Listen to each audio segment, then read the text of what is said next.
Oh yeah, I've waited over 100 years for this. We are here encountering the vampire.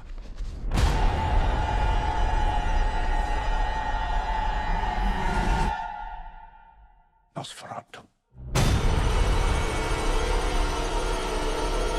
Robert Eggers' Nosferatu was my most anticipated movie of 2024, and to a further extent, one of the most anticipated movies of the last 5 years. I first watched the original 1922 silent film around 2016, and ever since then I was hooked on this adaptation of Dracula. It quickly became my favorite version of that story, so shortly after, I found out that a remake was in the works, and that got me really excited. I had super high hopes for this movie, considering Robert Eggers was behind it. I've seen both The Lighthouse and The Northman, and that was all the proof I needed to have faith in Eggers. I have yet to see The Witch, so I really need to get on that. The incredibly high hopes and expectations I had for this movie easily could have backfired and could have ruined the entire experience for me. Something that has happened to me in the past many times. So did Robert Eggers deliver? Short answer, yes. Long answer, let's talk about it. I'm no professional reviewer, so even this is titled a review. It's more close to just me gushing over how much I love this movie. Note, this will be a spoiler-free video. I won't spoil any plot details. However, I will have a spoiler section specifically about Count Orlok towards the end of the video. I'll put a timestamp for that right now. For anyone listening to this as background noise for work or school or anything like that, I will make sure to say when the spoiler section is coming up. Alright, let's do this. Right from the start, you can tell this was Robert Eggers' passion project. The love and care put into this movie from Eggers is very noticeable, from the second this movie starts to the very last frame.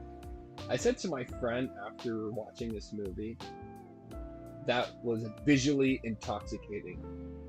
I'm gonna stand by that statement. From top to bottom, it was shot masterfully. Every shot is crafted to the full effect. I swear every frame of this movie could be considered frame of the year material. The cinematography is just so beautiful. It's definitely up there for my favorites of the year.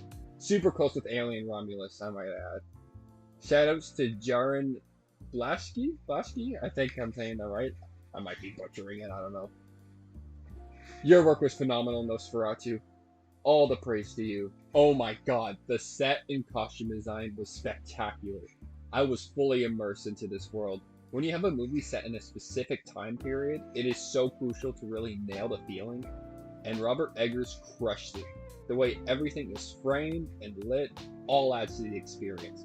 The use of shadows in this movie was quite honestly gorgeous. The original film has many iconic shots with the use of shadows, from Orlok walking up the stairs to opening the door. So this movie had a tall task to really match that, and I genuinely think it succeeded in that regard. Like, look at the shot of Orlok's hand looming over the town. This is the kind of shit that makes me love a movie so much. The mood and atmosphere is incredible throughout the entire film. You can feel Orlok's presence throughout the entire movie. Doesn't matter if he's off screen, you sense and feel that evil looming everywhere. Very similar to Michael Myers in Halloween 1978. Now, let's talk about the cast. My goodness, stellar performances all across the board from everyone in this movie. I want to talk about our main three leads in this: Lily Rose Depp, Nicholas Hoult, and Bill Skarsgård. I would love to talk about everyone else, but I don't want this video to go too long. I will talk more in depth about this movie with full spoilers in podcast form at some point. So just know, Willem Dafoe, Ralph Ineson will get my full praise soon enough.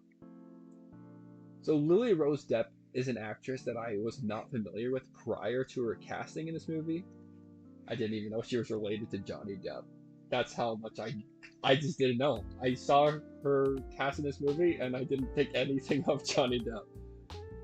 But let me tell you, following Nosferatu, I will definitely be checking out her future roles.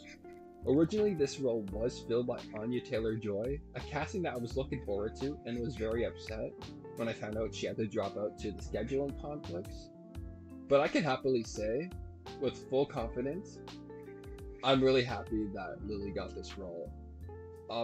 This is probably the best case scenario. She gave an award level performance from top to bottom, and I'm so happy they utilized the Ellen character much more in this version because of that performance. Nicholas Hoult as Thomas Hutter was done exceptionally well. He plays the absolute terrified and fish out of water character to perfection.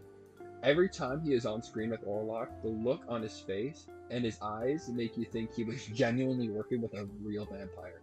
His eyes literally tear up in the presence of Orlok. I have to say this was the best performance I have ever seen from Nicholas Hoult. Give this man his flowers, please. He needs to be in everything, honestly. And now we talk about Bill Skarsgård as Count Orlok. This was special. If this casting wasn't revealed prior to the movie, I would have no idea this was Bill Skarsgård. He disappears into this role from the voice to the look. I don't see any sign of Bill Skarsgård, and that is a massive compliment for a movie monster performance. I know the Oscars will ignore this, and that saddens me, but just know Bill Skarsgård should be considered this award season for sure. Okay folks, it's time that we talk spoilers. Specifically for the look of Orlok and how I feel about it. So anyone who doesn't want to know how he looks, jump to this timestamp right now. Spoilers are coming. Skip ahead, quick. I'm telling you right now. Do it right now. Okay, anyone who is still here for this part, spoiler time. Max Schreck's Orlok is my favorite look of a vampire character ever put to the screen. From the rat-like appearance, the fangs, all of it works for me. His performance is the absolute pinnacle of movie monsters, so it was such a tall task for this remake to really get Orlok right. And does it succeed?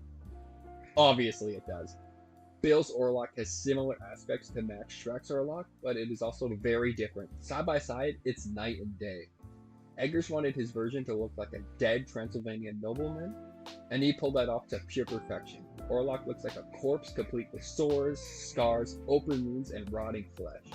He looks disgusting in all the best ways. And the voice... It is a black omen to journey in poor health.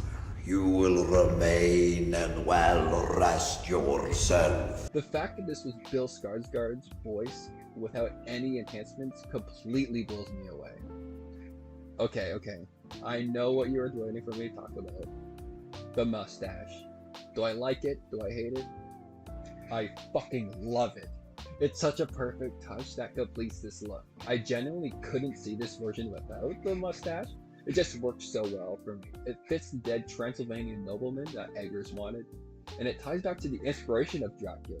That's right, Orlok in this movie looks like Vlad the Impaler, the real-life inspiration behind the legend of Dracula.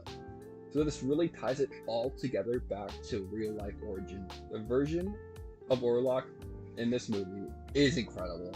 I love every aspect of it. The look, the voice, and the performance all work in tandem to deliver one of the greatest movie monsters of all time. So to end off this review, I love this movie. I was locked in from the very beginning to the very end. Nosferatu is easily my favorite movie of 2024, and I can't wait to revisit it over and over again once it is released on physical. In my opinion, this is an absolute masterpiece and an easy 10 out of 10. So thank you guys so much for watching this video. It's a different style from what I've done in the past. I hope you still enjoyed it though. Did you watch Nosferatu? What did you think of it? Let me know below. I'd love to read the responses. But that's all I've got for today. So once again, thank you so much for taking your time watching this video. I appreciate it so much. So give this video a like, comment below, and hit that subscribe button. I'll catch you on the next video.